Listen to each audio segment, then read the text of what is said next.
અમદાવાદની જ ખાલી વાત કરીએ તો છેલ્લા 5 વર્ષમાં કમર્શિયલ પ્રોપર્ટીઝમાં ઝીરો રિટર્ન છે. ટોપ એરિયાઝ તમે અમદાવાદના જોઈ રહો, લાઈક સેટેલાઇટ છે કે પ્રહલાદનગર છે કે વસ્ત્રાપુર છે કે આ બધા એરિયા જે 5 વર્ષ પહેલાં જે કમર્શિયલના રેટ હતા, આજની ડેટમાં પણ 5 વર્ષની અંદર રેટ ત્યાંના ત્યાં જ છે. દુબઈમાં ટેક્સેશન નથી, એના લીધે યુરોપિયન કન્ટ્રીઝમાંથી, US કેનેડાથી ઘણા બધા લોકો માઇગ્રેટ થાય છે. અધર દેન દેટ એશિયન કન્ટ્રીઝમાંથી અમદાવાદ કે ગુજરાતમાં શું થાય છે કે તમે સપોઝ એન્ટ્રી તો લઈ લીધી, ડેવલપર પાસેથી કંઈકનો કંઈક પરચેસ કરી લીધું, ઘર લીધું કે ઓફિસ લીધી કે શોરૂમ લીધો, પણ એને સેલ કરવું બહુ ડિફિકલ્ટ છે, લિક્વિડિટી નથી. ઘણા બધા લોકો એ બી હોય છે કે US ને એ બાજુ જવા માટે લોકો કરોડો ખર્ચી નાખે છે. તો એ કરોડો ખર્ચવાની જરૂર નથી. દુબઈમાં જ્યારે તમારી પાસે પોતાની પ્રોપર્ટીઝ છે તો તમે ઇઝીલી તમને યુએસના વિઝા મળી જતા હોય છે. IMF કહે છે કે આ વર્ષે દુબઈમાં property prices 9 to 10% yearly prices any grow કરશે. આવતા વર્ષે પણ એમનું એસ્ટિમેટ એ છે કે 8 to 10% પ્રોપર્ટી પ્રાઇઝીસ ગ્રો કરશે અને રેન્ટલ પણ એટલા જ ગ્રો કરે છે.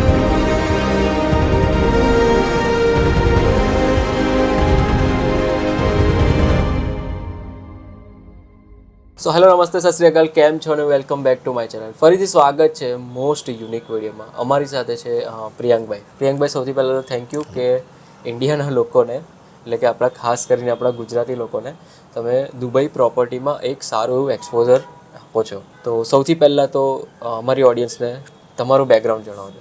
બેઝિકલી હું અમદાવાદથી છું અને અમદાવાદથી ગુજરાતી દુબઈમાં સેટલડ છું.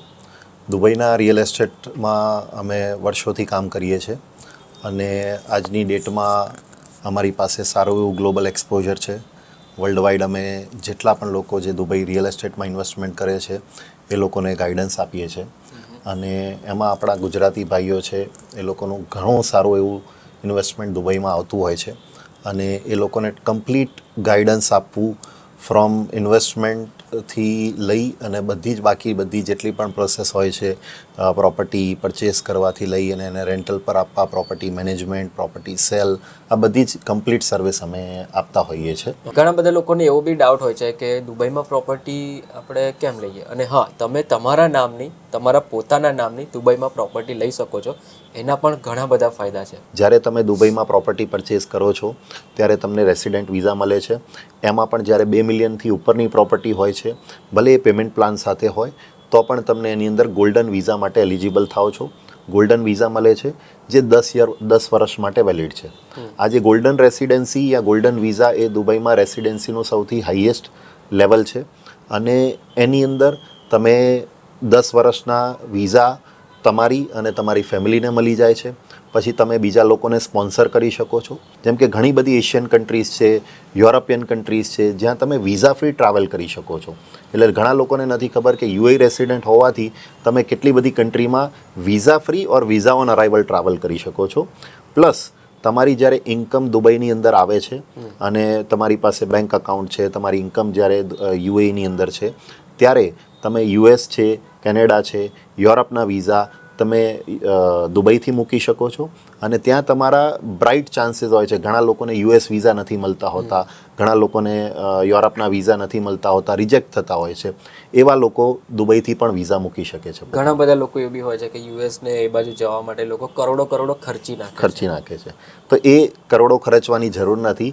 દુબઈમાં જ્યારે તમારી પાસે પોતાની પ્રોપર્ટીઝ છે તો તમે ઇઝીલી તમને યુએસના વિઝા મળી જતા હોય છે. બરાબર. આપણા ગુજરાતી લોકોએ દુબઈ રિયલ એસ્ટેટમાં ઇન્વેસ્ટ કેમ કરવું જોઈએ અને ઇન્વેસ્ટ કરે તો શું ફાયદા થાય? દુબઈ છે ને over a period of time તમે અત્યારે જોશો કે Dubai is becoming a global hub. આજ કોવિડ પહેલાં જે સિચ્યુએશન હતી, દુબઈ ધીરે ધીરે એક ગ્લોબલ હબ તરીકે ઉભરી રહ્યું છે. તમે જોશો કે ઇન્ડિયાથી, આપણા ગુજરાતથી સૌથી ક્લોઝેસ્ટ જો કોઈ સિટી હોય જે આટલું ડેવલપ્ડ અને આટલું સારું, જ્યાં સેફટી છે, લક્ઝરી છે, સારી લાઈફસ્ટાઈલ છે, આ બધી જ વસ્તુ હોય તો Dubai is the only place કે જ્યાં આગળ બધું જ માણસને એક જગ્યાએ બધું જ મળી રહે છે અને દુબઈ એક ગ્લોબલ હબ તરીકે ઉભરી રહ્યું છે. It's a developing country as a UAE અને એમાં દુબઈ સૌથી સારામાં સારું કરી રહ્યું છે. હવે દુબઈનું રિયલ એસ્ટેટ છે ને એ એકદમ મેચ્યોર્ડ અને લિક્વિડ માર્કેટ છે, રેગ્યુલેટેડ માર્કેટ છે કે જેની અંદર માણસને આજે એન્ટ્રી લેવી પણ ઇઝી છે અને એક્ઝિટ લેવું પણ ઇઝી છે. પ્રોપર્ટી પ્રાઇઝીસ તમે જોશો તો પ્રોપર્ટી એકદમ સસ્ટેનેબલ રીતે ગ્રો કરી રહી છે. ડેટા તમે વર્લ્ડ વાઇડ જેટલી પણ એજન્સીઝ જે ડેટા આપે છે દુબઈ રિલેટેડ પ્રોપર્ટી માર્કેટના, એ ડેટા તમે જ્યારે સ્ટડી કરશો તો ખ્યાલ આવશે કે ટ્રાન્સપરન્ટ ડેટા છે. Property prices area wise proper વધી રહી છે.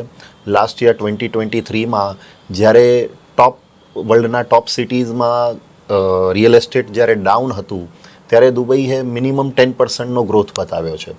તમે આજે દુબઈના પ્રોપર્ટીની પ્રાઇઝીસ તમે ટોપ સિટીઝ જેમ કે ન્યુયોર્ક છે, લંડન છે, હોંગકોંગ છે, સિડની છે, આ ટોપ સિટીઝ સાથે કમ્પેર કરશો તો દુબઈ પ્રોપર્ટી પ્રાઇઝીસ હજી પણ ચીપર છે. ઘણી વાર તમને એવું ફીલ થશે કે દુબઈના પ્રોપર્ટીના પ્રાઇઝીસ મુંબઈ કરતાં પણ ચીપર છે, બેટર વેલ્યુએશન છે. અને એની અંદર સૌથી મોસ્ટ ઇમ્પોર્ટન્ટ વસ્તુ શું છે કે ટેક્સેશન. દુબઈની અંદર કોઈ પણ જાતનો પ્રોપર્ટીમાં કોઈ ટેક્સ નથી કોઈ કેપિટલ ગેઇન કે તમે આજે પ્રોપર્ટી લીધી અને એ પ્રોપર્ટીમાં પૈસા બનાવ્યા તો એના પર કોઈ જાતનો ટેક્સ નથી. પ્લસ રેન્ટલ પર પણ કોઈ ટેક્સ નથી. એટલે આજે માની લો કે મારા પાસે કોઈ રેન્ટલ ઇન્કમ આવે છે પ્રોપર્ટી પર, તો મારે કોઈ ટેક્સ નથી આપવાનો એના પર. એટલે જે પણ ઇન્કમ આવે છે મારી નેટ ROI છે. મારે બીજા કોઈ અધર એક્સપેન્સીસ કે અધર કોઈ મારે ટેક્સીસ ચૂકવવાના નથી થતા. વાઇલ આપણા ગુજરાતમાં કે આપણા ઇન્ડિયામાં કેવું છે કે હું પ્રોપર્ટી પરચેસ કરું છું તો એના પર આજે મારે 6% રજિસ્ટ્રેશન ચાર્જ છે જે આપવો પડે છે. અધર દેન દેટ રેસિડેન્શિયલ પ્રોપર્ટી હોય તો 5% GST છે, કમર્શિયલ પ્રોપર્ટી હોય તો 12% GST છે. એટલે મારા સમજો કે 12થી 18% તો ખાલી રજિસ્ટ્રેશન કોસ્ટ છે.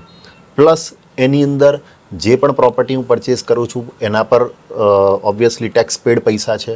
પ્લસ એના પર મને રેન્ટલ આવે છે તો રેન્ટલ પર મારે ટેક્સ આપવાનો છે, રેન્ટલ પર મારે GST આપવાનો છે.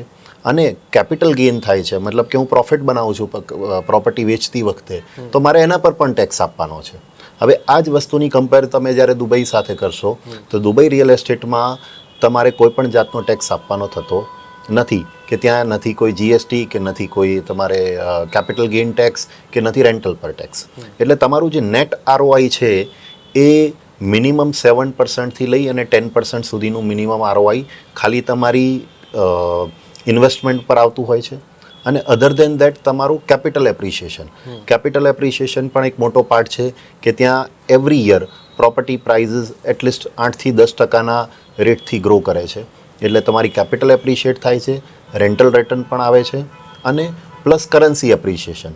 કે આજે તમે જોયું હશે કે દુબઈ છે ડોલર પેક ઇકોનોમી છે, તો એની અંદર જેટલા પણ આપણા ઇન્વેસ્ટમેન્ટ છે એ ઇન્વેસ્ટમેન્ટ ધીરે કરીને કરન્સીની સાથે ગ્રો કરે છે.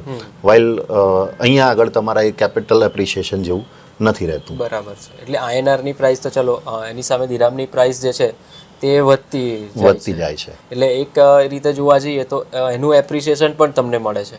બિલકુલ. પ્લસ બીજું કે ટેક્સ ફ્રી, કોઈ પણ ટાઈપનો ટેક્સ નથી લાગતો. જ્યારે ઇન્ડિયામાં તમે કોઈ પણ પ્રોપર્ટી બાય કરો તો તમને ખ્યાલ જ છે કે કયા ટેક્સ લાગે છે, સ્ટેમ્પ ડ્યુટી પર ને રજિસ્ટ્રેશન પર ને દરેક પર ટેક્સ હોય જ છે.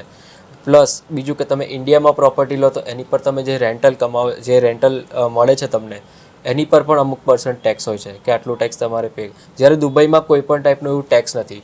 જે બી રેન્ટલ મળે છે એ રેન્ટલ સીધું તમે લઈ શકો છો, એની પર કોઈ પણ ટેક્સ નથી. જે બી પ્રોપર્ટીનું એપ્રિશિએશન થશે અને પ્રોપર્ટી પછી ફ્યુચરમાં એ કોઈને વેચશે તો પણ એની પર પણ કોઈ ટેક્સ નથી. એટલે ટેક્સ ફ્રી ટોટલી તમે સમજી શકો. બિલકુલ. બીજું કે ઇન્ડિયાના રિયલ એસ્ટેટમાં જે કન્સ્ટ્રક્શનની ક્વોલિટી છે અને દુબઈના રિયલ એસ્ટેટમાં કન્સ્ટ્રક્શનની ક્વોલિટી એમાં કઈ રીતનું ફરક હોય છે? બહુ ફરક છે. આપણા ત્યાં જે કન્સ્ટ્રક્શનની મેથડ છે અને દુબઈની કન્સ્ટ્રક્શન મેથડ છે એ બહુ જ અલગ છે. અહીંયા એવરેજ કોઈ પણ બિલ્ડિંગની જે લાઈફ છે એ 20થી 30 વર્ષ હોય છે. તમે જોશો કે અહીંયા આપણે નવું બનેલું બિલ્ડિંગ પણ 5-7 વર્ષમાં જૂના જેવું લાગવા માંડે છે. અને તમે દુબઈમાં આવો અને ખાલી તમે બુર્જ ખલીફા જુઓ તો બુર્જ ખલીફા 2009માં બન્યો હતો, આજે 15 વર્ષ થઈ ગયા પણ તમને એવું લાગે કે આજે જસ્ટ બિલ્ડિંગ ઊભું થયું છે. સો નોટ ઇવન બુર્જ ખલીફા પણ તમે ત્યાંના કોઈ પણ બિલ્ડિંગની ક્વોલિટી જોશો, 10 વર્ષ પહેલાં પણ બિલ્ડિંગ બનેલું હશે તો એની ક્વોલિટી આખી અલગ હોય. કેમ કે એનું જે કન્સ્ટ્રક્શન મેથડ છે એ સિમ્પલ નથી કે સિમ્પલ ખાલી RCC સ્ટ્રક્ચર કરી અને એના પર પ્લાસ્ટર કરી અને કલર કરી દે, એ સિસ્ટમ ત્યાં નથી ચાલતી. ત્યાંના જે રૂલ્સ એન્ડ રેગ્યુલેશન્સ છે ઇન ટર્મ્સ ઓફ કન્સ્ટ્રક્શન, પછી ડેવલપમેન્ટ, આ બધા બહુ જ અલગ છે. અને એમાં પણ જે ટોપ ડેવલપર્સ છે લાઈક ઈમાર છે, શોભા છે, પછી નખીલ છે, પછી મેરાસ છે, આ બધા જે ટોપ ડેવલપર્સ જે ગવર્મેન્ટ બેક ડેવલપર્સ છે એ લોકોની કન્સ્ટ્રક્શન ક્વોલિટી બહુ જ ટોપ નોચ લેવલની હોય છે, કે જ્યાં તમને શું છે કે તમારી કેપિટલ અને તમારું જે કન્સ્ટ્રક્શન ઇન્વેસ્ટમેન્ટ્સ છે એ પ્રોટેક્ટેડ રહે છે અને તમને એની અંદર ક્યાંય પણ ડેપ્રિશિએટ નથી થતી. આપણા ત્યાં શું થાય છે કે આજે મેં પ્રોપર્ટી લીધી, 5 વર્ષ થયા એટલે ધીરે ધીરે પ્રોપર્ટી જૂની થાય એટલે એની સાથે કેપિટલ એપ્રિશિએટ થવાની જગ્યાએ ડેપ્રિશિએટ થાય છે. જેમ કે અહીંયા તમે કમર્શિયલ પ્રોપર્ટી તમે જોઈ લો, અમદાવાદની જ ખાલી વાત કરીએ તો છેલ્લા 5 વર્ષમાં કમર્શિયલ પ્રોપર્ટીઝમાં 0 રિટર્ન છે. એપ્રિસિએશન બહુ થયું જ નથી. બિલકુલ નથી. જે નવા એરિયા છે ઠીક છે, નવા એરિયામાં નવા એરિયા પ્રમાણે જ એમના સ્ક્વેર ફીટ પ્રમાણે જે ભાવ લાગતો હોય લાગે, પણ જે એકચ્યુઅલ એપ્રિસિએશન જોવા જઈએ તે 5 વર્ષમાં થયું નથી. બિલકુલ. તમે ટોપ એરિયાઝ તમે અમદાવાદના જોઈ લો, લાઈક સેટેલાઇટ છે કે પ્રહલાદનગર છે કે વસ્ત્રાપુર છે કે આ બધા એરિયા જે 5 વર્ષ પહેલાં જે કમર્શિયલના રેટ હતા, આજની ડેટમાં પણ 5 વર્ષની અંદર રેટ ત્યાંના ત્યાં જ છે. એટલે પ્રોપર્ટીના પ્રાઇઝીસ એપ્રિશિએટ નથી થતા. રેસિડેન્શિયલ પ્રાઇઝીસ એપ્રિશિએટ થાય છે, બટ એ કેવું છે કે નવા લોન્ચ હોય, બિલ્ડર જે વેચે છે એ મોંઘું છે, પણ તમે વેચવા જશો તો એ સારા પ્રાઇસ પર નથી થતું. સો આપણા ત્યાં શું છે કે માર્કેટ છે ને એ આ રીતે છે, કેમ કે સપ્લાય બહુ વધારે છે, ડિમાન્ડ એક લિમિટેડ છે. કેમ કે Ahmedabad is not a global city. Ahmedabad એક શું છે કે નોર્મલ સિટી છે, જેમાં અધર સ્ટેટમાંથી કાં તો ગામડામાંથી લોકો માઇગ્રેટ થતા હોય અને જે ઘરની નોર્મલ રિક્વાયરમેન્ટ હોય એના કરતાં વધારે સપ્લાય છે. વાઇલ દુબઈ કેવું માર્કેટ છે કે Dubai is a global city, જેમાં 192 કન્ટ્રીઝની નેશનાલિટીઝ રહે છે અને ડિફરન્ટ કન્ટ્રીમાંથી લોકો માઇગ્રેટ થાય છે. દુબઈમાં ટેક્સેશન નથી, એના લીધે યુરોપિયન કન્ટ્રીઝમાંથી, US કેનેડાથી ઘણા બધા લોકો માઇગ્રેટ થાય છે. અધર દેન દેટ એશિયન કન્ટ્રીઝમાંથી, રશિયાથી, ચાઇનાથી, ઇન્ડિયાથી લોકો બહુ જ માઇગ્રેટ થાય છે, બિકોઝ ત્યાં પે બહુ સારા છે. તમે આજે કમ્પેર કરો કે સપોઝ જે માણસ મુંબઈમાં 1 લાખ રૂપિયા સેલરી હોય, એની સેલરી દુબઈમાં 3 લાખ રૂપિયા હોય છે. તો 300% જેવું વધારે પે હોવાથી કોઈ પણ માણસ ઇઝીલી દુબઈ માઇગ્રેટ થાય છે તો પ્રોપર્ટી તો ઓબ્વિયસલી એ પરચેસ કરવાનો જ છે. હવે સુનર ઓર લેટર કાં તો રેન્ટલ પર રહેશે ઓર એને પ્રોપર્ટી પરચેસ કરવાની હોય છે. એટલે આ રીઝનના લીધે શું છે કે દુબઈમાં property market and user market બહુ સારું છે. અને એક કંપનીની અંદર માની લો કે 100 લોકો, 200 લોકો કે 500 લોકો કામ કરે છે. હવે એક જગ્યાએ 500 લોકો કામ કરે છે, પણ એ 500 લોકોને રહેવા માટે તો 500 અલગ અલગ ઘર જોઈશે. એટલે રેસિડેન્સની ડિમાન્ડ દુબઈમાં સૌથી વધારે છે અને એ જ રીઝન છે કે આજે રેડી યુનિટ ક્યાંય પણ ખાલી નથી. દુબઈમાં તમે આજે કોઈ પણ જગ્યાએ જશો તો રેડી યુનિટ્સ તમને ખાલી નથી મળતા, બિકોઝ કાં તો એ રેન્ટલ પર હશે, કાં તો એન્ડ યુઝર હશે, અને નહીં તો શોર્ટ ટર્મ રેન્ટલમાં પણ ડિમાન્ડ સૌથી વધારે છે અત્યારે દુબઈમાં. અને જે ન્યૂ લોન્ચ હોય છે એ પણ જલ્દી બુક થઈ જાય છે. બિલકુલ. ખાસ કરીને પ્રી બુકિંગમાં એવું સમજો કે 50% જેવું તો બુક થઈ જતું હોય છે. અત્યારે માહોલ એવો છે કે જ્યારે પણ કોઈ પણ પ્રોજેક્ટ નવો લોન્ચ થાય ટોપ ડેવલપર્સને ત્યાં, તો તમને ઇઝીલી યુનિટ્સ નથી મળતા. કદાચ સેમ દિવસે વેચાઈ જાય છે યા 2 થી 4 દિવસમાં વેચાઈ જાય છે. એટલે ત્યાં પ્રોજેક્ટ લોન્ચ થયો અને 2 દિવસ 4 દિવસમાં બધું પૂરું થઈ જાય. પછી તમને ઇઝીલી ડેવલપર પાસેથી નથી મળતું, પછી કદાચ 1-2 વર્ષ પછી તમને સેકન્ડરી માર્કેટમાં મળે છે, બટ ફર્સ્ટ જે તમારે જે લોન્ચિંગ ટાઈમે જે જોઈએ એ ઇઝીલી નથી મળતું. એટલે સેકન્ડરી માર્કેટમાં પરચેસ કરવું હોય ક્લાયન્ટે તો એ હાયર પ્રાઇસે પરચેસ ઓબ્વિયસલી પ્રોફિટ આપીને પરચેસ કેમ કે ડિમાન્ડ હાઈ હતી એટલા માટે બધું વેચાઈ ગયું. હવે વેચાઈ ગયું તો સીધી વસ્તુ છે કે માણસે હવે લેવું હશે તો પ્રીમિયમ આપીને લેવું પડશે, એટલે માણસોને પ્રીમિયમ પણ જલ્દી છૂટે છે. આજે દુબઈમાં પ્રોપર્ટી પ્રાઇસીસ વધે છે એનું રીઝન આ છે કે લિક્વિડિટી બહુ છે, ડિમાન્ડ બહુ છે અને લોકો પ્રીમિયમ આપીને પણ ઘર લે છે. અને અલગ અલગ કન્ટ્રીના લોકો આવે છે, એટલે શું થાય છે કે આજે દરેક કન્ટ્રીમાંથી પૈસા આવવાના છે દુબઈમાં, અને જે પૈસા આવે છે એના લીધે ડિમાન્ડ વધારે છે. બરાબર. એટલે એના લીધે લિક્વિડિટી પણ વધારે છે કે સપોઝ તમારે એક્ઝિટ કરવું છે, સપોઝ આજે તમે પ્રોપર્ટી દુબઈમાં લીધી અને 1 વર્ષ 2 વર્ષ પછી તમને એમ થયું કે મારે હવે એક્ઝિટ કરવું છે, તો એક્ઝિટ પણ એટલું ઇઝી છે. જ્યારે આપણે અમદાવાદ કે ગુજરાતમાં શું થાય છે કે તમે સપોઝ એન્ટ્રી તો લઈ લીધી, ડેવલપર પાસેથી કંઈકનો કંઈક પરચેસ કરી લીધું, ઘર લીધું કે ઓફિસ લીધી કે શોરૂમ લીધો, પણ એને સેલ કરવું બહુ ડિફિકલ્ટ છે. લિક્વિડિટી નથી, મતલબ તમારે ત્યાં કોઈ જોવા જ નથી આવતું, અહીંયા લેવા જ નથી આવતું, તો તમે કઈ રીતે વેચશો? અને આ અમે બહુ બધા એક્સપિરિયન્સીસ લોકોના સાંભળ્યા છે, જોયા છે કે જ્યારે માણસને નીકળવું છે પણ સામે કોઈ બાયર જ નથી, એને એક્ઝિટ પણ કરવું છે, ચલો ભાઈ હું 10% નીચે આપું, 20% નીચે આપું, 30% નીચે પણ આપવા મારે પૈસાની જરૂર છે, નીકળવું છે, પણ લોકોને ડિમાન્ડ ઓછી છે. Demand તમે કમર્શિયલમાં અમદાવાદની જ ખાલી વાત કરીએ તો કમર્શિયલમાં ઓફિસ બિલ્ડિંગમાં ઓફિસીસ ખાલી હોય છે, શોરૂમ તમે જોશો તો શોરૂમ પણ ખાલી છે. રીઝન કે સપ્લાય વધારે છે અને ડિમાન્ડ એક લિમિટેડ છે. ડિમાન્ડ લિમિટેડ હોવાના કારણે સપ્લાય વધારે છે, અને સપ્લાય તમે દરેક બિલ્ડિંગની અંદર આજે જોશો કે ground floor, first floor, second floor, third floor સુધી ડેવલપર હવે દુકાનો આપતા થઈ ગયા છે, અને એટલો બધો સપ્લાય થઈ ગયો છે, પણ સામે એટલી ડિમાન્ડ નથી, અને બિકોઝ ઓફ ધેટ કમર્શિયલ થોડુંક ઠંડુ છે. ખાસ તો આપણે ગુજરાતી લોકો જે દુબઈમાં ઇન્વેસ્ટ કરવા માંગે છે એ લોકોનું ફોકસ રેન્ટલ એપ્રિસિએશન તો છે, ચલો ઠીક છે, 7 to 8% અરાઉન્ડ પર યર એપ્રિસિએશન મળશે એમને. બિલકુલ.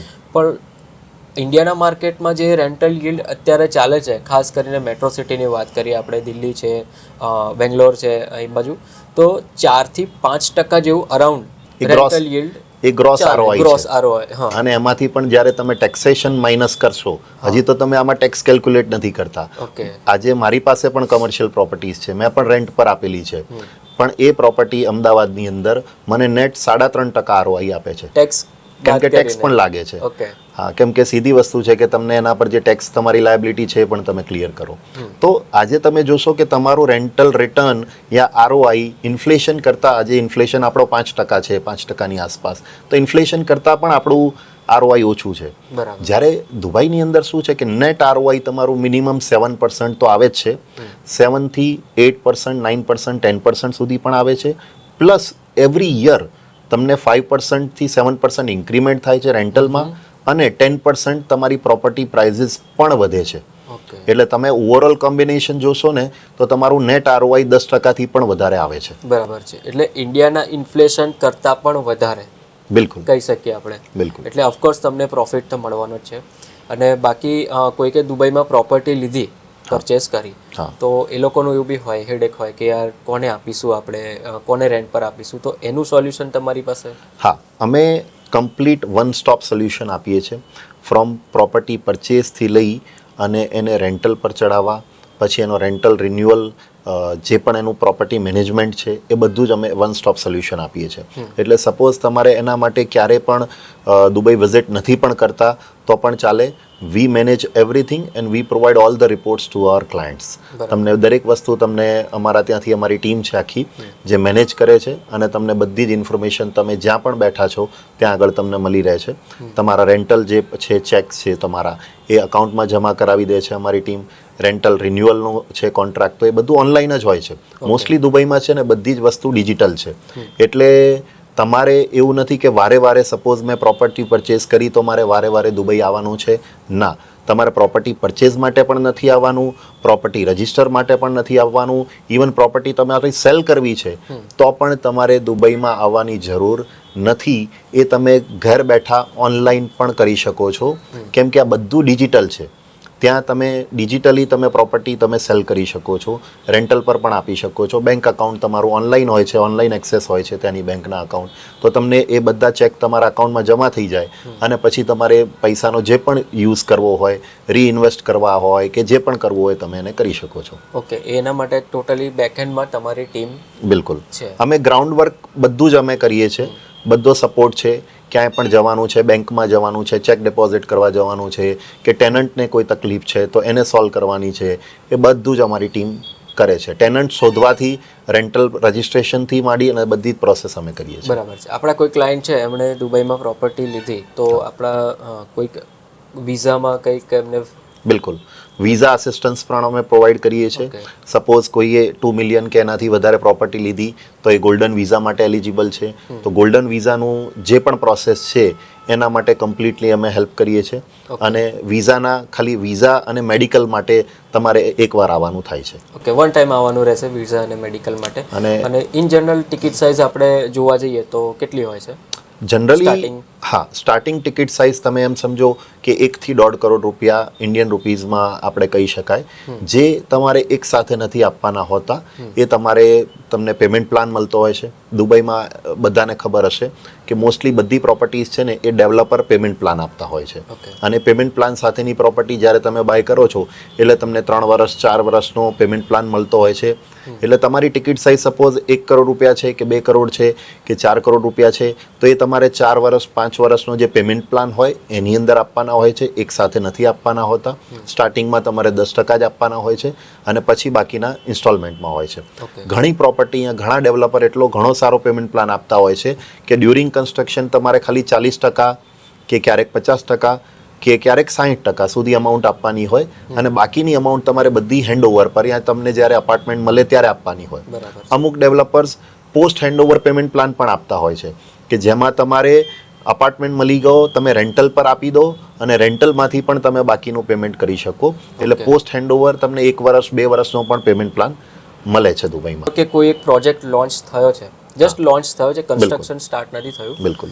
અને એ જ્યારે કન્સ્ટ્રક્શન 4-5 વર્ષમાં કમ્પ્લીટ થઈ જશે ત્યાં સુધીમાં આશરે કેટલું એપ્રિસિએશન એને મળે? અત્યારનો જે ગ્રોથ છે એ મિનિમમ 10% પર યર ગ્રોથ થાય છે. 10% પર યર યર ગ્રોથ. અત્યારે જે હું નથી કહેતો, IMF કહે છે. ઓકે. IMF કહે છે કે આ વર્ષે દુબઈમાં property prices 9 to 10% yearly prices any grow કરશે. આવતા વર્ષે પણ એમનું એસ્ટિમેટ એ છે કે 8 to 10% પ્રોપર્ટી પ્રાઇઝીસ ગ્રો કરશે. અને રેન્ટલ પણ એટલા જ ગ્રો કરે છે. એટલે તમારા રેન્ટલ ઈલ્ડ પણ એટલા વધે છે, પ્રોપર્ટી પ્રાઇઝીસ પણ એટલી વધે છે. અને આ ડેટા બધો જ ઓનલાઈન અવેલેબલ છે. ઓકે. દુબઈમાં શું છે કે દરેક વસ્તુ છે ને ટ્રાન્સપરન્ટ છે. દરેક ડેટા વેબસાઇટ પર અવેલેબલ છે, ગવર્મેન્ટની વેબસાઇટ પર. ત્યાં દુબઈ લેન્ડ ડિપાર્ટમેન્ટ દરેક વસ્તુ વેબસાઇટ પર આપેલી છે. કયા પ્રોજેક્ટમાં કઈ પ્રાઇઝ ઉપર ડીલ થાય છે એ પ્રાઇઝ સાથે દરેક વસ્તુ મેન્શન કરેલી હોય. સો દેટ તમે આજે કોઈ એરિયામાં ઇન્વેસ્ટ કરો છો તો તમને ત્યાંના પ્રોપર્ટી પ્રાઇઝીસ ખબર છે કે અહીંયા આ એરિયામાં કયો પ્રોપર્ટી પ્રાઇઝીસ ચાલે છે અને હું એની ફેર પ્રાઇઝ આપું છું કે નહીં. ઓકે. એટલે એટલું ટ્રાન્સપરન્ટ છે માર્કેટ. ઓલ ઓવર વર્લ્ડમાં આપણા જેટલા બી ગુજરાતી લોકો છે એ લોકોને દુબઈ પ્રોપર્ટીમાં ખાસ તો ઇન્વેસ્ટ કરવું છે. એવું સમજો કે કોઈ પ્રોજેક્ટ હજુ જસ્ટ લોન્ચ થયો છે, એ ટાઈમ પર તમે ઇન્વેસ્ટ કરો અને જ્યારે પ્રોજેક્ટ તમને હેન્ડ ઓવર થાય, જ્યારે પોઝિશન મળે ને એ ટાઈમ પર એટલીસ્ટ 3 થી 4 વર્ષનો ગેપ સમજો, એમાં તમને 35 to 40% અરાઉન્ડ બિલકુલ નું એપ્રિસિએશન તો મળી જ જશે. મળે છે. બરાબર છે. બાકીની કોઈ ડિટેલ ઇન્ફોર્મેશન તમને જોઈતી હોય અને સ્ક્રીનની ઉપર નંબર દેખાય છે, કસ્ટમર કેર નંબર છે, જરૂરથી તમે કોન્ટેક્ટ કરજો. અને આ વિડીયો જો તમને એવું લાગે કે બહુ યુઝફુલ છે, જરૂરથી બીજા લોકો જોડે શેર પણ કરજો. ચલો, તો આ સાથે ફરીથી મળીએ એક નવા સિટીમાં નવા વિડીયોમાં નવા કન્ટેન્ટ સાથે. ત્યાં સુધી